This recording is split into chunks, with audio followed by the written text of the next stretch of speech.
नमस्कार दोस्तों, आज हम सिख राज्य और उनसे संबंधित गुरुओं के बारे में पढ़ेंगे। तो आपने पहले पार्ट में 6 गुरुओं तक पढ़ा था। अब इस पार्ट में हम 7वें गुरु से शुरू करेंगे और 10वें गुरु तक पढ़ेंगे। तो सिखों के जो 7वें नंबर के गुरु हुए वह थे गुरु हरराय। गुरु हरराय 1644 में गद्दी पर बैठते हैं और 61 तक रहते हैं। जब गुरु हरराय गद्दी पर बैठे उस समय शाहजहां की मृत्यु हो चुकी थी और उनके पुत्रों के बीच उत्तराधिकार का युद्ध प्रारंभ हो गया था। तो शाहजहां के पुत्रों के बीच उत्तराधिकार का युद्ध प्रारंभ हो गया और शाहजहां के पुत्रों में एक था दारा शिकोह। तो गुरु हरराय ने क्या किया कि इस उत्तराधिकार के युद्ध में दारा शिकोह का समर्थन किया। हुआ क्या कि जब औरंगजेब ने सामूगढ़ के युद्ध में दारा शिकोह को पराजित कर दिया तो युद्ध में पराजय के कारण दारा शिकोह वहां से भाग निकला और कहाँ पहुंचा? गुरु हरराय के पास। गुरु हरराय से उसने समर्थन प्राप्त किया और यह बात किसे पसंद नहीं आई? औरंगजेब को। बाद में जब औरंगजेब मुगल गद्दी पर बैठता है यानी मुगल सम्राट बनता है तब उसने हरराय को अपने दरबार में हाजिर होने के लिए बुलाया। कहाँ? दिल्ली में। औरंगजेब ने कहा कि आप हमारे दरबार दिल्ली में हाजिर होइए, लेकिन गुरु हरराय ने क्या किया कि स्वयं न जाकर के अपने पुत्र राम राय को औरंगजेब के दरबार में भेजा। तो जब गुरु हरराय का पुत्र राम राय दिल्ली जाता है औरंगजेब के दरबार में तो राम राय ने कुछ ऐसा कार्य किया जिससे कि औरंगजेब प्रसन्न हो गया। लेकिन औरंगजेब को प्रसन्न करने के चक्कर में राम राय द्वारा किए गए कार्यों को गुरु हरराय ने पसंद नहीं किया और जिसकी वजह से गुरु हरराय जो है अपने पुत्र राम राय से नाराज हो गए। और नाराज होने के बाद उन्होंने क्या किया कि अपने गद्दी का उत्तराधिकारी अपने छोटे पुत्र हरिकिशन को बना दिया।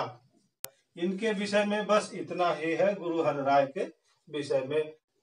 अब इसके बाद जब सिख गद्दी पर अगला गुरु बैठेगा वह कौन होगा? गुरु हरकिशन होगा। तो गुरु हरकिशन के बारे में भी आपको ज्यादा नहीं पढ़ना है। यह 1661 से 1664 ईस्वी तक ही गद्दी पर रहे। गद्दी को लेकर के विवाद गुरु हरकिशन के समय हुआ था और यह जो विवाद था और किसी से नहीं बल्कि उनके भाई राम राय से था। क्योंकि हरकिशन ने राम राय को क्या अपना उत्तराधिकारी नहीं नियुक्त किया बल्कि छोटे पुत्र हरकिशन को अपना उत्तराधिकारी नियुक्त कर दिया था। जब हरकिशन गद्दी पर बैठे तो राम राय और हरकिशन के बीच गद्दी को लेकर के विवाद हो गया। ये दोनों भाई थे। विवाद होने के कारण आगे क्या होता है कि हरकिशन जो थे वह छोटे थे, अल्पवयस्क थे। गद्दी पर बैठ तो गए लेकिन कुछ समय बाद ही अल्पवयस्क अवस्था में ही चेचक के कारण उनकी मृत्यु हो गई। किसकी? हरकिशन की। और जब मृत्यु हो गई तो राम राय ने क्या किया कि उन्होंने देहरादून में अपनी एक अलग गद्दी स्थापित की।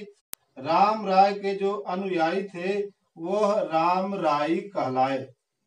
इस पोर्शन से क्वेश्चन क्या बनता है कि वह सिख गुरु कौन थे जिनकी अल्पवयस्क अवस्था में मृत्यु हो गई थी? तो वह सिख गुरु थे गुरु हरकिशन। या पूछा जाता है कि गुरु हरकिशन की मृत्यु किस कारण से हुई थी? तो चेचक के कारण हुई थी। देहरादून में किस सिख गुरु ने अपनी गद्दी स्थापित की थी? तो राम राय ने स्थापित की थी। और राम राय के अनुयायियों को क्या कहा जाता था? तो राम राई कहा जाता था। इसके बाद जब हरकिशन की चेचक से मृत्यु हो गई तो अगला जो सिख गुरु बनता है वह है गुरु तेग बहादुर। इन्हीं के बारे में हम पढ़ेंगे। तो गुरु तेग बहादुर 1764 में गद्दी पर बैठते हैं और 1775 ईस्वी तक रहते हैं।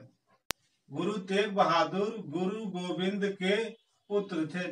गुरु तेग बहादुर के सम्मान में असम का एक शासक था, जिसने क्या किया कि गुरु तेग बहादुर के नाम पर असम में एक गुरु टीला का निर्माण करवाया। तो वह सिख गुरु कौन है जिसके नाम पर असम में एक गुरु टीले का निर्माण करवाया गया? तो वह सिख गुरु है गुरु तेग बहादुर। गद्दी के उत्तराधिकार को लेकर के और उसके विवाद होने के कारण गद्दी के 22 दावेदार किसके समय हुए थे? तो गुरु तेग बहादुर के समय हुए थे। अपनी जो गद्दी थी वह अमृतसर की जगह माखोवाल में स्थापित की थी। याद रखिएगा कि किस सिख गुरु ने अपनी गद्दी अमृतसर की जगह माखोवाल में स्थापित की थी? तो वह थे गुरु तेग बहादुर। गुरु तेग बहादुर ने माखोवाल में अपनी गद्दी स्थापित कर दी। इसके बाद होता क्या है कि यह औरंगजेब की धार्मिक नीतियों का कड़ा विरोध करते हैं।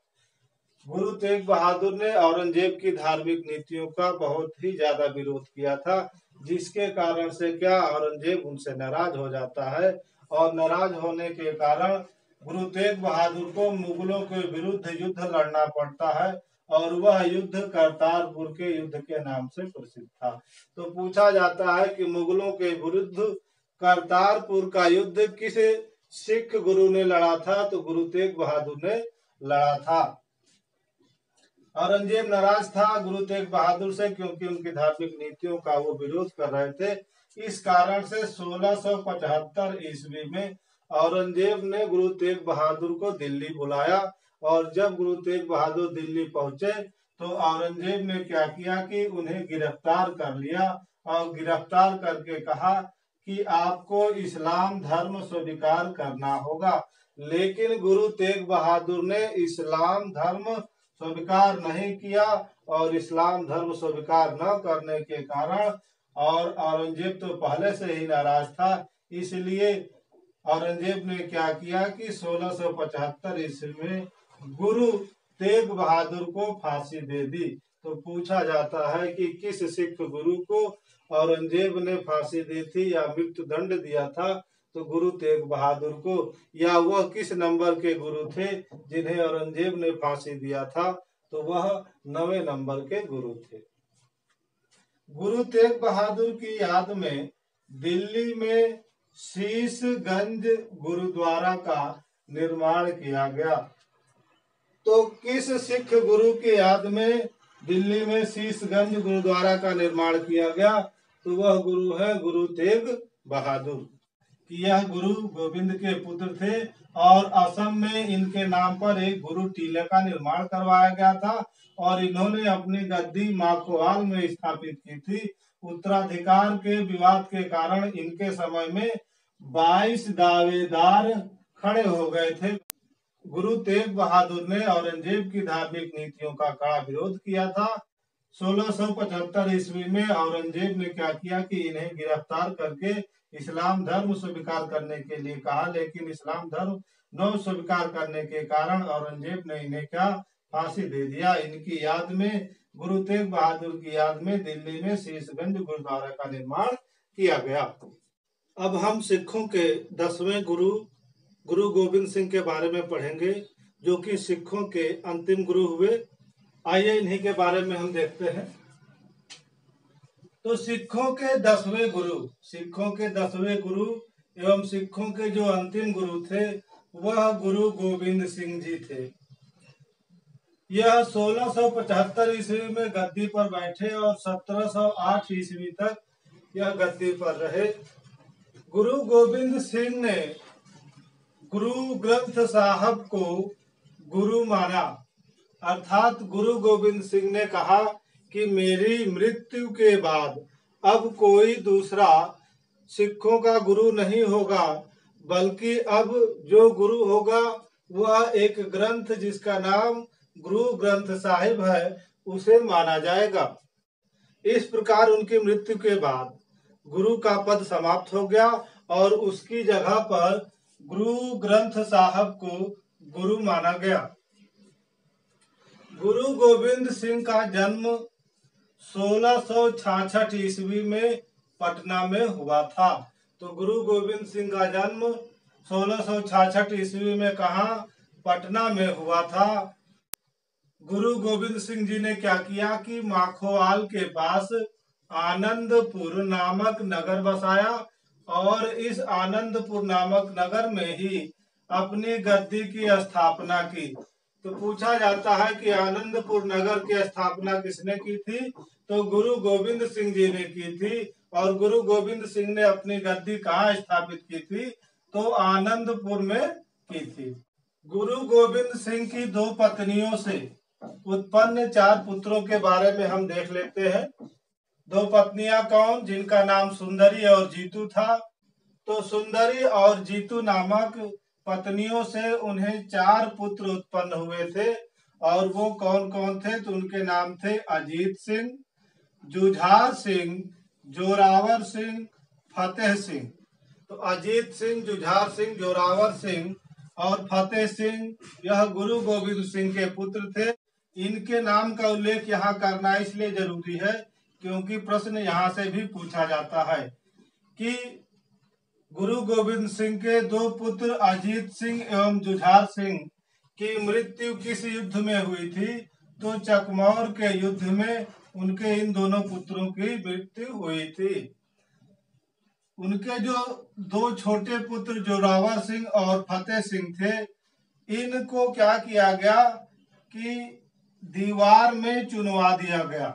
सरहिंद का सूबेदार वजीर खां था और इस वजीर खां ने क्या किया था कि जोरावर सिंह और फतेह सिंह को पकड़ करके सरहिंद ले जा करके उन्हें दीवार में चुनवा दिया था। अभी हम इसके बारे में विस्तार से आगे डिटेल से चर्चा करेंगे। तो पूछा जाता है कि गुरु गोविंद सिंह के किन पुत्रों को दीवार में चुनवा दिया गया था? तो जोरावर सिंह और फतेह सिंह को दीवार में चुनवा दिया गया था। कहां पर? सरहिंद में। गुरु गोविंद सिंह ने नारा दिया। क्या नारा दिया? कि वाहे गुरु जी का खालसा, वाहे गुरु जी की फतेह। तो वाहे गुरु जी का खालसा, वाहे गुरु जी की फतेह का नारा किस सिख गुरु ने दिया था? तो गुरु गोविंद सिंह ने दिया था। गुरु गोविंद सिंह ने क्या किया कि 1699 ईस्वी में दल खालसा की स्थापना की। तो पूछा जाता है कि दल खालसा के संस्थापक कौन थे? तो गुरु गोविंद सिंह जी थे। दल खालसा को खालसा पंथ भी कहा गया। ये जो खालसा शब्द है, इस खालसा शब्द का अर्थ होता है शुद्ध या विशेष। तो खालसा शब्द का अर्थ आपने देखा कि शुद्ध या विशेष उसका अर्थ होता है। गुरु गोविंद सिंह ने क्या किया कि सिखों को सैनिक संप्रदाय खालसा में परिवर्तित कर दिया। पूछा गया क्वेश्चन है कि किस सिख गुरु ने सिखों को सैनिक संप्रदाय खालसा में परिवर्तित किया था? तो वह सिख गुरु है गुरु गोविंद सिंह। गुरु गोविंद सिंह ने लुप्त आदि ग्रंथ, लुप्त आदि ग्रंथ का मतलब है अब इसके कुछ ही अंश बचे थे, तो इस लुप्त आदि ग्रंथ को गुरु गोविंद सिंह ने पुनः संकलित करवाया और उसका नाम क्या रखा? दसम पातशाह का ग्रंथ। तो दसम पातशाह का ग्रंथ किसके द्वारा संकलित करवाया गया था? तो गुरु गोविंद सिंह के द्वारा संकलित करवाया गया था। एक बार और इसको देख लेते हैं। गुरु गोविंद सिंह सिखों के 10वें एवं अंतिम गुरु माने जाते हैं। गुरु गोविंद सिंह ने अपनी मृत्यु के बाद सिखों से कहा कि अब वह गुरु ग्रंथ साहिब को ही अपना गुरु माने। गुरु गोविंद का जन्म 1666 ईस्वी में पटना में हुआ था। गुरु गोविंद सिंह ने क्या किया कि माखोवाल के पास आनंदपुर नामक नगर बसाया और इसी आनंदपुर में उन्होंने अपनी गद्दी की स्थापना की थी। गुरु गोविंद सिंह की 2 पत्नियां सुंदरी तथा जीतू, जिनसे उन्हें 4 पुत्र उत्पन्न होते हैं, जिनका नाम था अजीत सिंह, जुझार सिंह, जोरावर सिंह और फतेह सिंह। अजीत सिंह और जुझार सिंह चकमौर के युद्ध में मारे जाते हैं, जबकि उनके 2 पुत्र जोरावर सिंह और फतेह सिंह को दीवार में चुनवा दिया जाता है। गुरु गोविंद सिंह ने नारा दिया था क्या कि वाहे गुरु जी का खालसा, वाहे गुरु जी का फतह। यह नारा किसने दिया था? तो गुरु गोविंद सिंह ने दिया था। 1699 ईस्वी में गुरु गोविंद सिंह ने दल खालसा की स्थापना की, जिसे खालसा पंथ भी कहा गया। खालसा का अर्थ है शुद्ध तथा विशेष। गुरु गोविंद सिंह ने क्या किया कि सिखों को सैनिक संप्रदाय खालसा में परिवर्तित करने का कार्य किया था। गुरु गोविंद सिंह ने लुप्त आदि ग्रंथ को पुनः संकलित करवाया और उसका नाम रखा दसम पातशाह का ग्रंथ। इस प्रकार दसम पातशाह ग्रंथ का संकलन करता किसे माना जाता है? गुरु गोविंद सिंह को माना जाता है।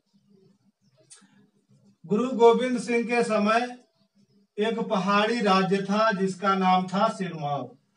उस समय सिरमौर का जो शासक था वह था मेदिनी प्रकाश। मेदिनी प्रकाश ने क्या किया कि गुरु गोविंद सिंह को अपने यहाँ आमंत्रित किया। तो गुरु गोविंद सिंह जी मेदिनी प्रकाश का आमंत्रण स्वीकार करके सिरमौर जाते हैं घूमने के लिए। सिरमौर जाते हैं तो वहाँ उन्हें पहाड़ी क्षेत्र बड़ा पसंद आता है और इतना ज्यादा उन्हें पसंद आता है कि वह पहाड़ी क्षेत्रों के कुछ भागों पर पाउंटा नामक स्थान की स्थापना करते हैं। तो जिन पहाड़ी क्षेत्रों पर गुरु गोविंद सिंह ने पाउंटा नामक स्थान की स्थापना की थी, यहीं पर वह कई ढेर सारे कार्य भी करते हैं जो हम अभी आगे देखेंगे। ये पाउंटा क्या है? तो पाउंटा जो आधुनिक काल में हिमाचल प्रदेश के नाम से जाना जाता है, इसी को पाउंटा कहा जाता था। और इसी पाउंटा की स्थापना किसने की थी? तो गुरु गोविंद सिंह जी ने की थी। गुरु गोविंद सिंह ने पाउंटा नामक स्थान पर हजारों सिखों जो उनके शिष्य थे, उन हजारों शिष्यों को क्या किया कि सैनिक प्रशिक्षण प्रदान किया तथा उन्हें लड़ाकू सैनिक बनाया। तो याद रखिएगा कि गुरु गोविंद सिंह ने अपने हजारों सिखों को कहां पर सैनिक प्रशिक्षण दिया था? तो पाउंटा में दिया था। पाउंटा नामक स्थान पर ही गुरु गोविंद सिंह ने कृष्ण अवतार नामक ग्रंथ की रचना की। तो कृष्ण अवतार नामक ग्रंथ के रचनाकार कौन है? गुरु गोविंद सिंह जी है। और यह पुस्तक या यह ग्रंथ उन्होंने कहां पर लिखा था? तो पाउंटा में लिखा था। गुरु गोविंद सिंह ने 4 किलों का निर्माण करवाया। गुरु गोविंद सिंह ने 4 किलों का निर्माण करवाया। वे कौन कौन थे? तो आनंदगढ़ का किला, केसगढ़ का किला, लोहगढ़ का किला और फतेहगढ़ का किला। गुरु गोविंद सिंह ने क्या किया कि 80,000 सैनिकों की एक सेना तैयार की, क्योंकि वह जानते थे कि उनका युद्ध मुगलों के साथ होना आवश्यक है। इसके लिए उन्होंने तैयारी की और कितने सैनिकों की सेना बनाई? तो 80,000 सैनिकों की सेना उन्होंने तैयार की थी। गुरु गोविंद सिंह जी के नेतृत्व में सिख एक राजनीतिक ताकत बने थे। तो पूछा जाता है कि सर्वप्रथम किस गुरु के नेतृत्व में सिख जो थे एक राजनीतिक ताकत के रूप में उभरे थे? तो वह थे गुरु गोविंद सिंह के नेतृत्व में। गुरु गोविंद सिंह ने अपने जीवन काल में कुछ रचनाएं भी की और उनकी जो रचनाएं हैं वो कौन कौन सी हैं? तो कृष्ण अवतार, चंडी दीवार, विचित्र नाटक और जफरनामा, यह उनके द्वारा रचित ग्रंथ थे, पुस्तकें थी जिनकी रचना गुरु गोविंद सिंह जी ने की थी। इनके नाम याद रखिएगा, पूछा जाता है कि कृष्ण अवतार, चंडी दीवार, विचित्र नाटक, जफरनामा के लेखक कौन है? तो गुरु गोविंद सिंह जी है। विचित्र नाटक जो उनकी आत्मकथा है, जफरनामा इस पुस्तक की रचना उन्होंने फारसी भाषा में की थी। गुरु गोविंद सिंह ने क्या किया कि बैसाखी के अवसर पर उन्होंने अपने सभी अनुयायियों को केसगढ़ बुलाया और केसगढ़ किस लिए बुलाया? क्योंकि वह अपने अनुयायियों की परीक्षा लेना चाहते थे, और वो भी कैसी परीक्षा? जीवन का बलिदान, यानी उनके जीवन के बलिदान से संबंधित वो परीक्षा लेना चाहते थे। क्या था कि बैसाखी के अवसर पर गुरु गोविंद सिंह ने उस समय जितने भी उनके अनुयायी थे उनको बुलावा भेजा, कहा केसगढ़, कहा आप लोग यहाँ पर चले आइए, कुछ काम है। तो जब उनके अनुयायी बड़ी संख्या में केसगढ़ पहुंचे, तब गुरु गोविंद सिंह ने कहा कि मैं आपकी एक परीक्षा लूंगा, देखता हूं आप लोग उसमें पास हो पाते हैं कि नहीं। तो परीक्षा क्या थी ये अभी कोई नहीं जानता था। सारे अनुयायी एक घर के सामने खड़े थे, और घर के अंदर गुरु गोविंद सिंह जी थे, और साथ में उनके कुछ अनुयायी भी थे। तो गुरु गोविंद सिंह घर से बाहर आते हैं, और जो उनके अनुयायी घर से बाहर खड़े रहते हैं उनसे वह कहते हैं कि ऐसा है कि आप में से एक एक व्यक्ति घर के अंदर जाएगा और उसे अपने जीवन का बलिदान देना पड़ेगा, बिना यह पूछे कि हम अपने जीवन का बलिदान क्यों दें। अगर कोई व्यक्ति तैयार है तो वह घर के अंदर आए और अपने प्राणों की बलि दे दे। तो जब गुरु गोविंद सिंह ने ऐसा कहा तो अनुयायियों में क्या हुआ, कानाफूसी होने लगी, और उन लोगों ने आपस में बातचीत शुरू कर दिया कि अपने जीवन का बलिदान कौन देगा बिना कारण जाने, वह तो कोई पागल ही होगा। लेकिन ऐसा नहीं था। इन अनुयायियों में से 5 व्यक्ति ऐसे थे जिन्होंने अपने जीवन की परवाह न करते हुए अपने जीवन का बलिदान देने का निश्चय किया। ये 5 लोग सामने आए और गुरु गोविंद सिंह जी से कहा कि हम अपने प्राणों की बलि देने के लिए स्वेच्छा से तैयार हैं। और उनमें से कौन 5 थे? तो दयाराम खत्री, धर्मदास, मोहकम चंद्र छिंबा, हिम्मत भीवर, साहब चंद। इन 5 व्यक्तियों ने गुरु गोविंद सिंह से कहा कि ठीक है, हम तैयार हैं। तो गुरु गोविंद सिंह ने क्या किया कि क्रम से एक एक करके पहले दयाराम खत्री को घर के अंदर बुलाया, और घर के अंदर बुला करके क्या किया कि घर के अंदर उन्होंने बकरा रखा हुआ था। तो जब दयाराम खत्री घर के अंदर पहुंचता है तो गुरु गोविंद सिंह क्या करते हैं, दयाराम खत्री को एक जगह बैठा देते हैं, छुपा देते हैं, और बकरे का सिर जो है वो तलवार से काट करके गिरा देते हैं। और जब तलवार से काट करके बकरे का सिर गिरा तो खून की एक धारा घर के बाहर नाली से निकलने लगी, और उस खून की धारा को जब उनके अनुयायियों ने देखा तो बहुत विचलित हो गए।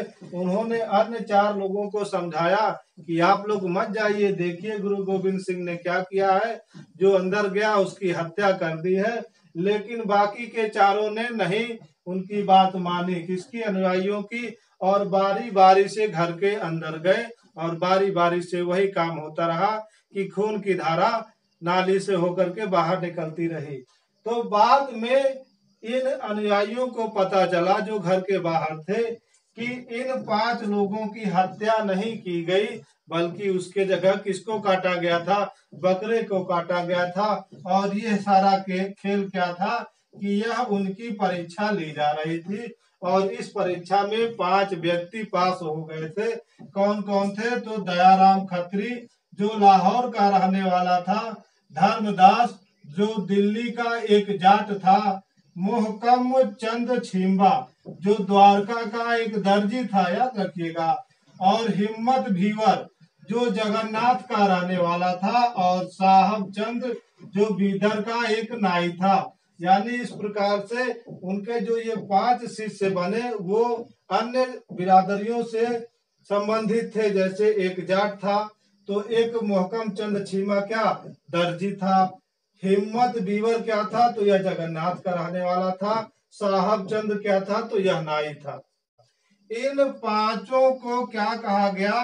तो पंच प्यारे कहा गया। याद रखिएगा कि पंच प्यारे किस सिख गुरु के शिष्य थे? तो गुरु गोविंद सिंह के शिष्य थे। इस प्रकार जब गुरु गोविंद सिंह ने परीक्षा ली और उसके बाद उन्होंने कहा कि अब से सभी सिखों को 5 चीजें धारण करना अनिवार्य होगा। और 5 चीजें क्या थी कि अब प्रत्येक सिख को केस, कंघा, कच्छा, कड़ा तथा कटार धारण करना होगा। इस प्रकार गुरु गोविंद सिंह ने सिखों को 5 चीजें धारण करना अनिवार्य कर दिया, केस, कंघा, कच्छा, कड़ा और कटार। तो किस सिख गुरु ने सिखों को 5 चीजें धारण करना अनिवार्य बनाया था? तो गुरु गोविंद सिंह ने बनाया था। और वो 5 चीजें क्या थी? केस, कंघा, कच्छा, कड़ा और कटार थी।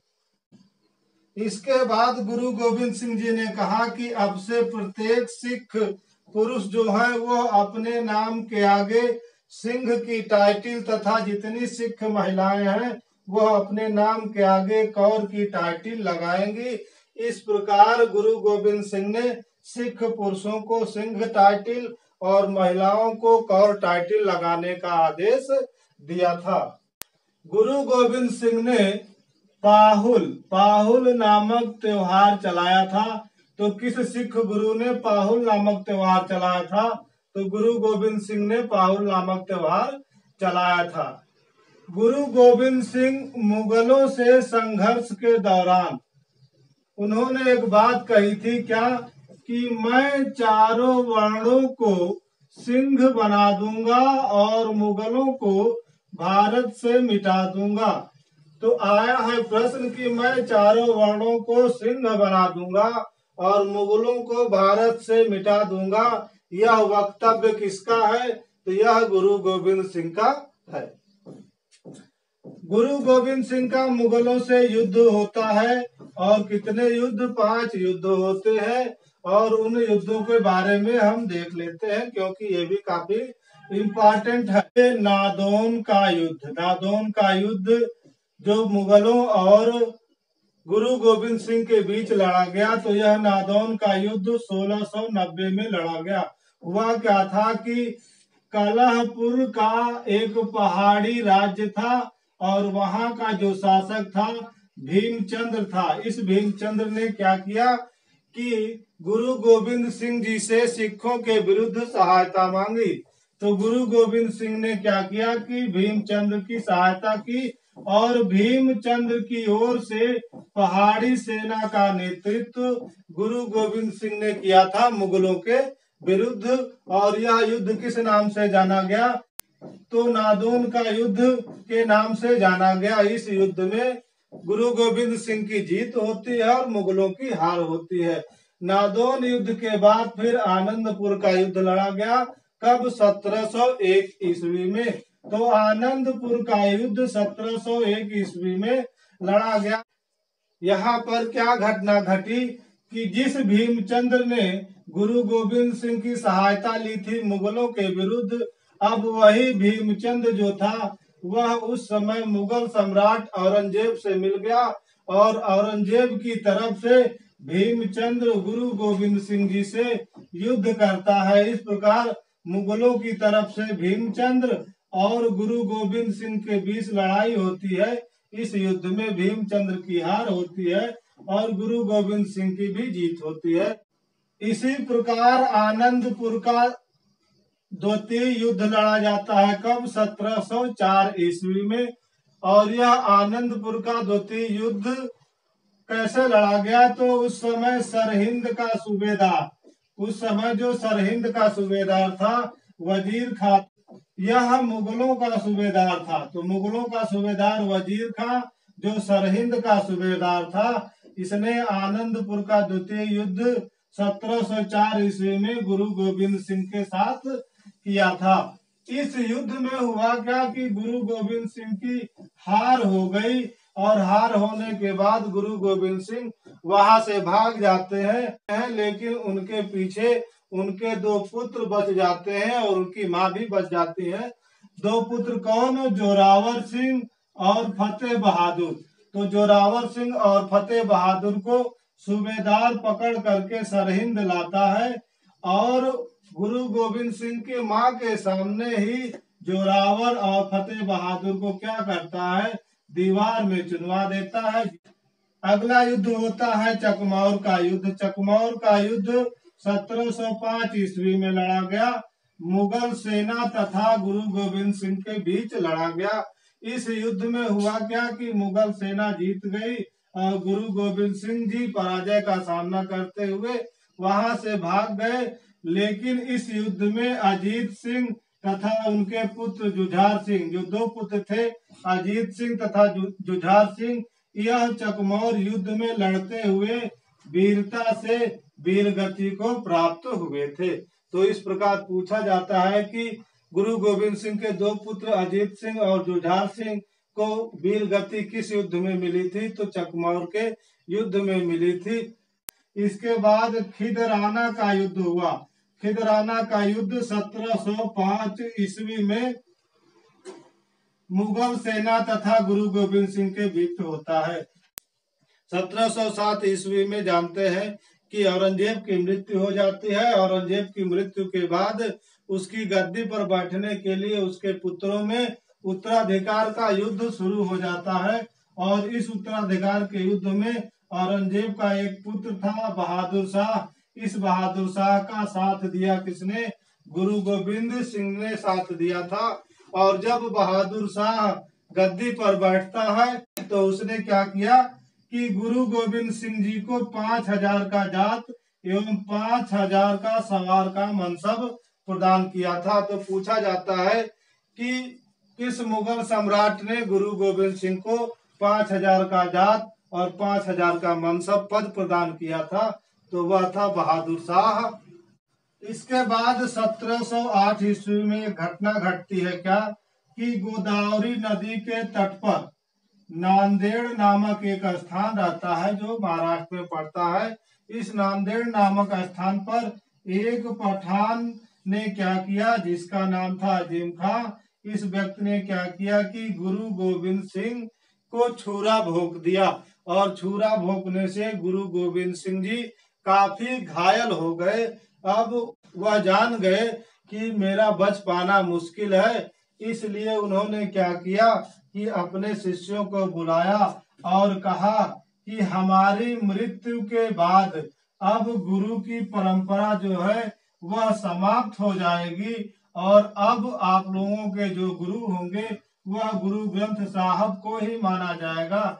इस प्रकार अपने मृत्यु से पहले ही गुरु गोविंद सिंह जी ने क्या किया था, गुरु परंपरा को समाप्त करके गुरु ग्रंथ साहब को ही सिखों का गुरु बना दिया था।